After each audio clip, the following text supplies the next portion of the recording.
Good morning, y'all. Good morning. Good morning. Welcome back to the King Cain Way. It's me, King Cain. I'm here. It's Monday morning. Wishing everybody a happy Easter on yesterday.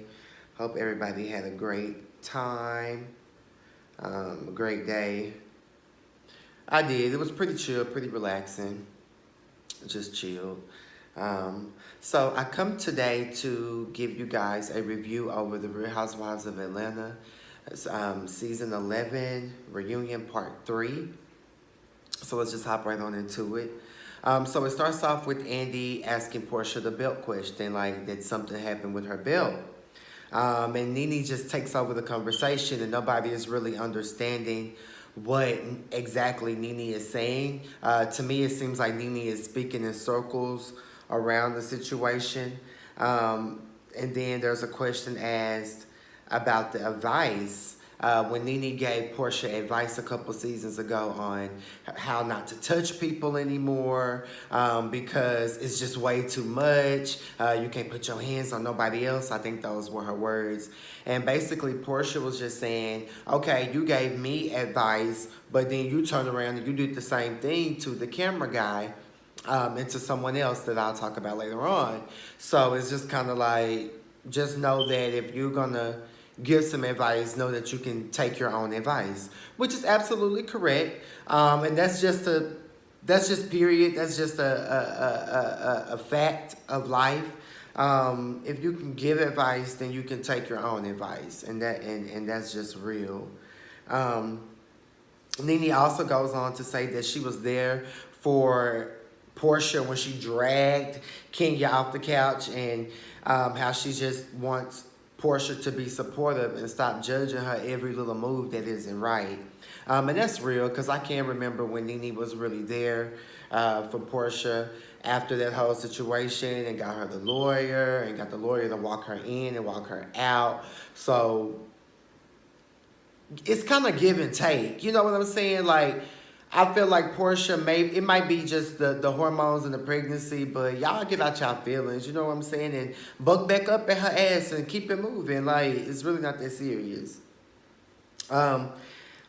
Nene also goes on to say that the one regret, and when I say one regret, I mean one regret. The only one regret that she has from her bi-week party was all of the cursing.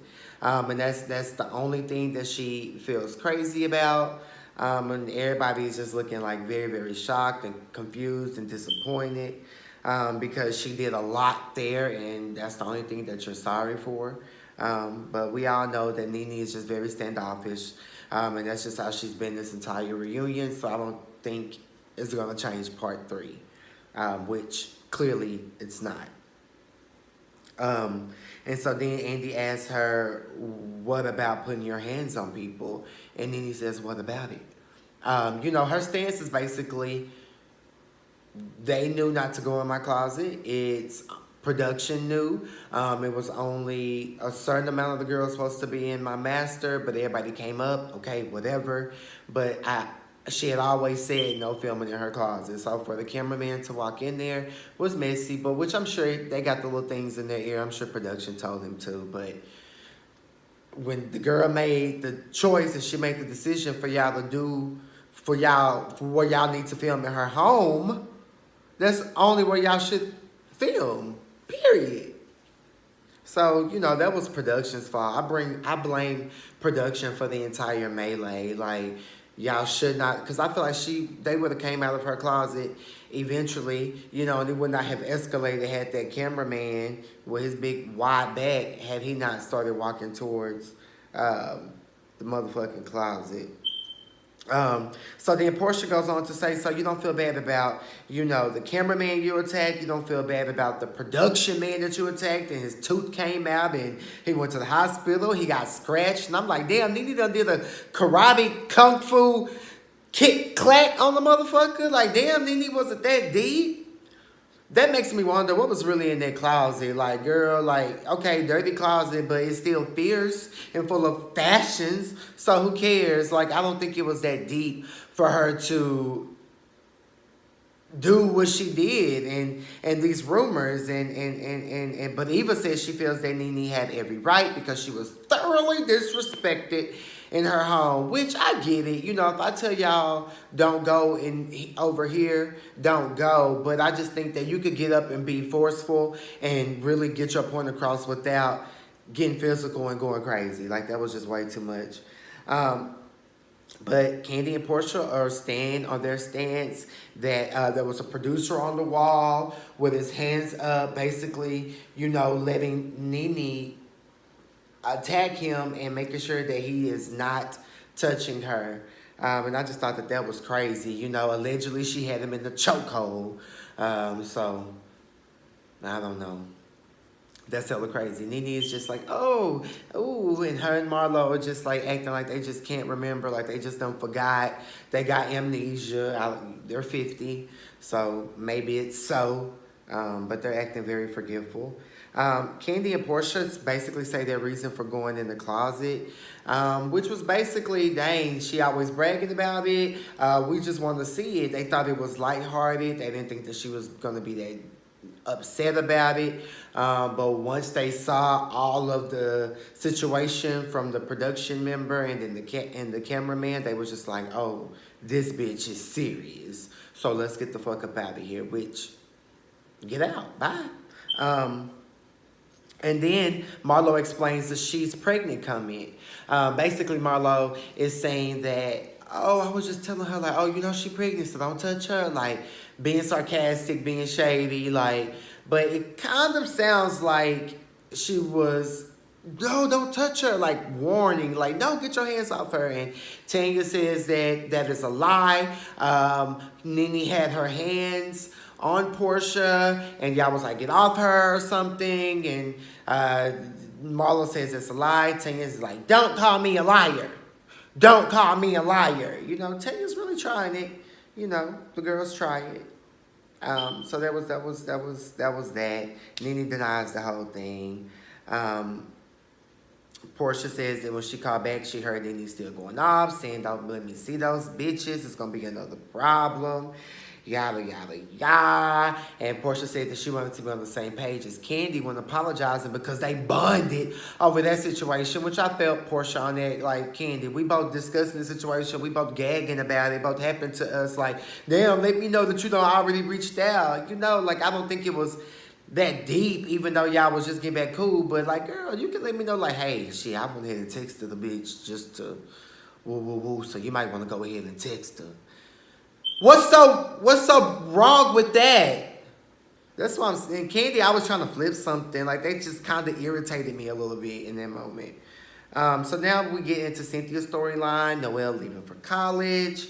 Her new love life. She wants to be married. Not a lot going on. Cynthia's very, very boring to me.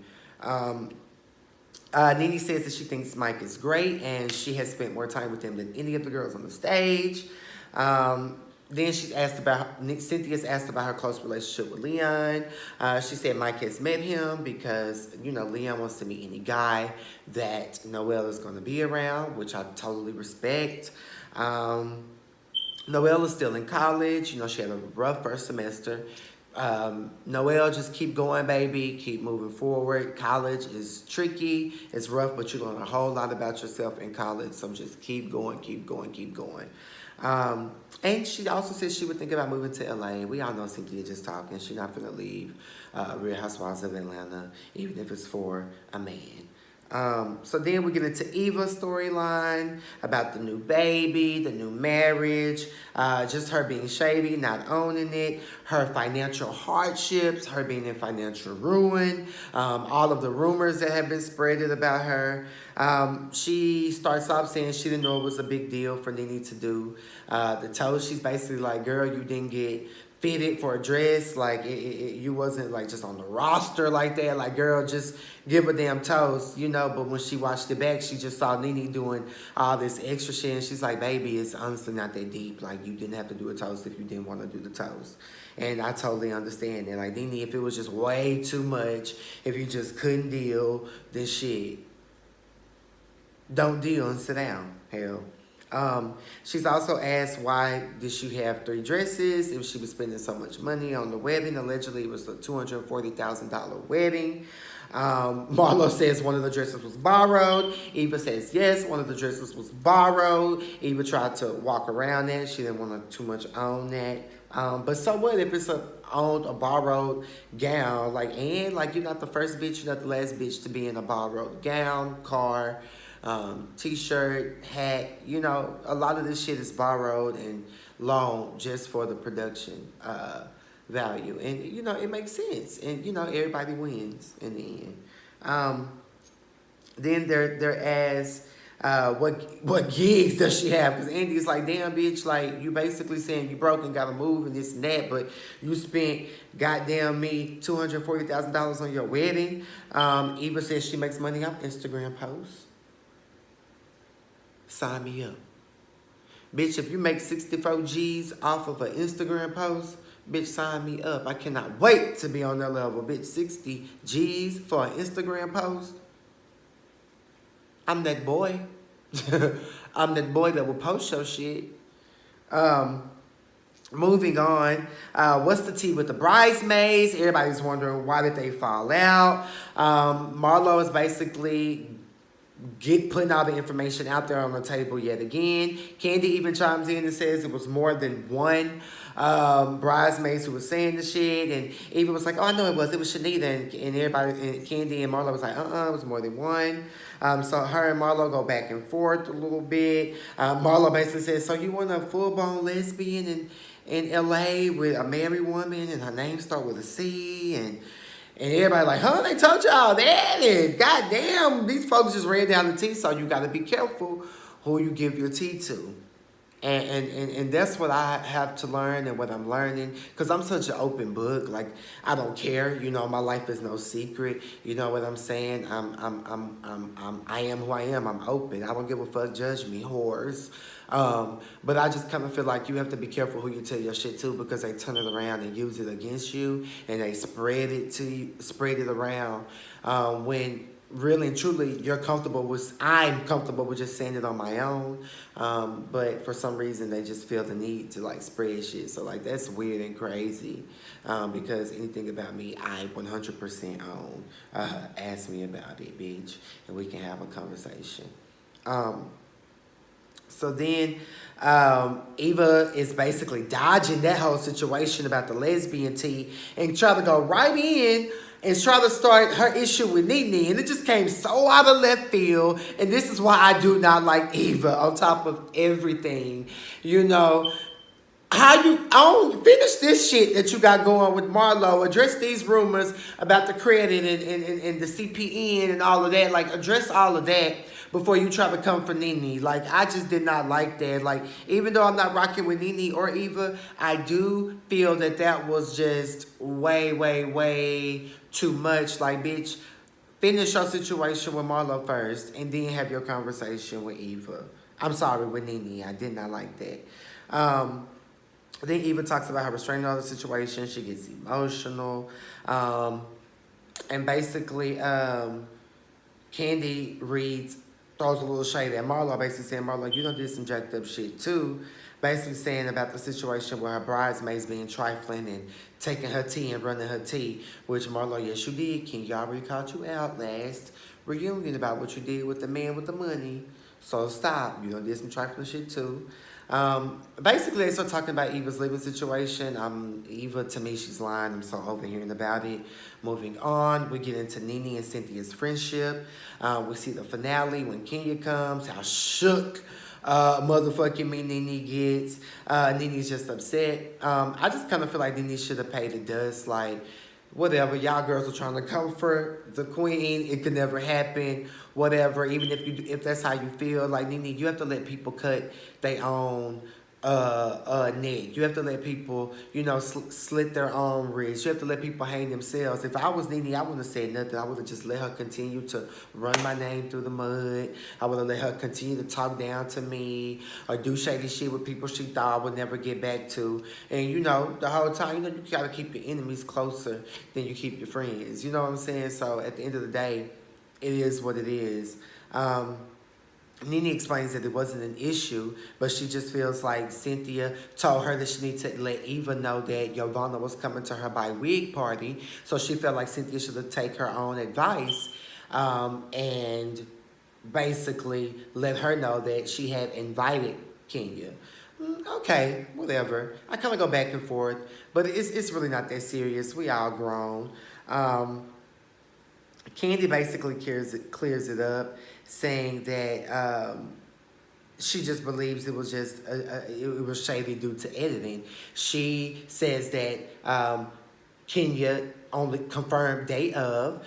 She said that Cynthia had no idea that the bitch was coming.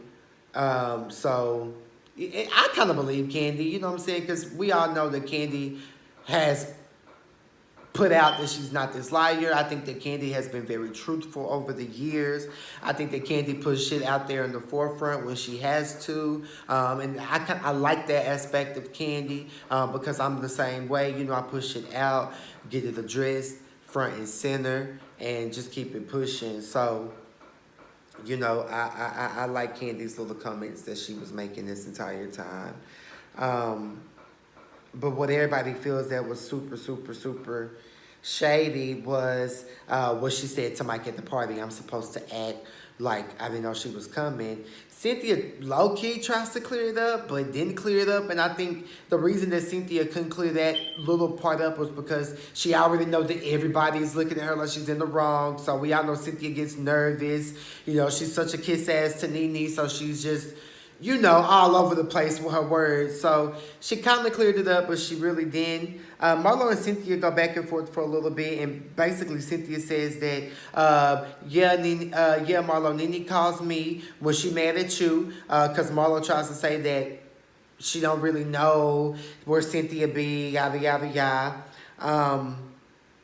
And basically, Cynthia says, okay, so Nene, we all know Nene want to be cool with you, so she was cool with me when she threw you away. And Marlo says, now she can never throw me away because she did not make me. Allegedly, Marlo has had her shit going. Marlo even said, you know, one time before that, bitch,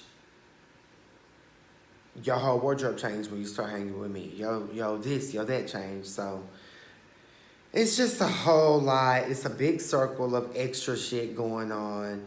And I was pretty much over it.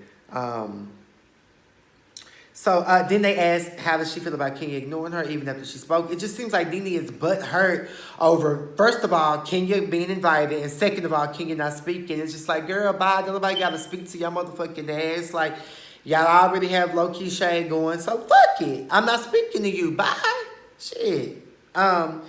So then Nene's acting very sarcastic when Cynthia's explaining herself. And to me, Cynthia is reading. Cynthia was telling her, goddamn, and this, that, and the third. And Nene's like, girl, you ain't got to curse me like, dang. Like, woo.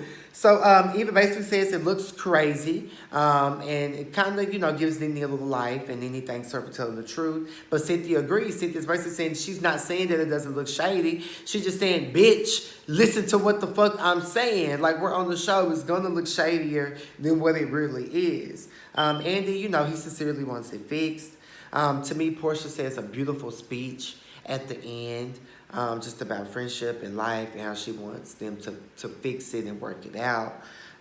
Portia and Candy have a beautiful moment. Like, I really love that connection because I like them being friends. And I think it's super cute when you can put shit behind you. Ooh, hold on, y'all. Hold on.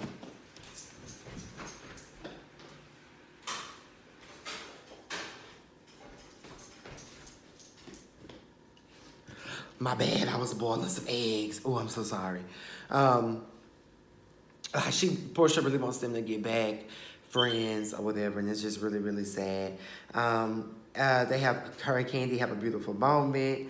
And Portia tells Candy that, you know, after she has her baby, she'll start coming around. She just wanted to protect her peace with her pregnancy, and I totally get that. And I just want them to, you know, get back cool. There was a time when they were really cute, close friends, so I really loved it. Portia, the prayer warrior, gives a nasty prayer at the end that I really loved. So yes, Portia for that.